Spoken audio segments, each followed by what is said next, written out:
We often see the advancement of technology providing new ways for health screenings and treatments. But how is artificial intelligence being used by those who work in the medical field? KPLC's Haley Jefferson caught up with a local surgeon to see how AI is helping with not only diagnoses, but treatments as well.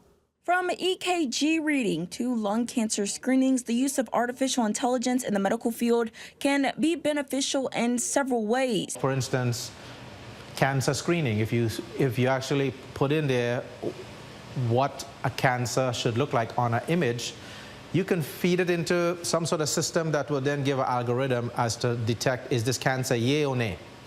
And that's all we really need. Cardiothoracic surgeon with Christus Auctioner St. Patrick, Dr. Daniel Beckles, says the speed that AI can help with getting a diagnosis is rapid.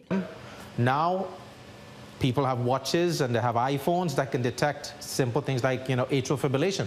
That's a typical example of AI where atrial fibrillation is the most common arrhythmia on planet Earth. As a heart doctor, Dr. Beckles says getting a diagnosis when his patients are in atrial fibrillation or have some EKG changes is priceless. And so you have an accurate diagnosis that then you have to come and now review it and say, you confirm it.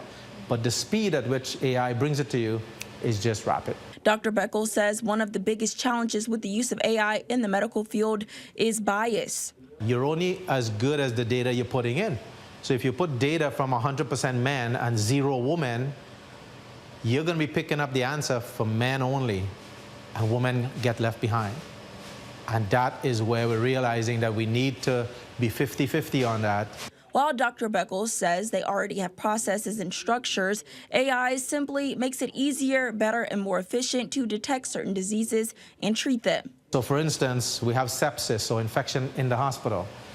But we have to stop and recognize, does this patient have, we have to check the box for each of them. Whereas AI can check the boxes in the electronic medical record and send us a text and say, this patient looks like they're having sepsis, for instance. Dr. Beckles says he feels AI is here to stay, but it has to be put in a framework. Has to have safety. We have to be aware of our biases when we use it to make sure we have the right populations.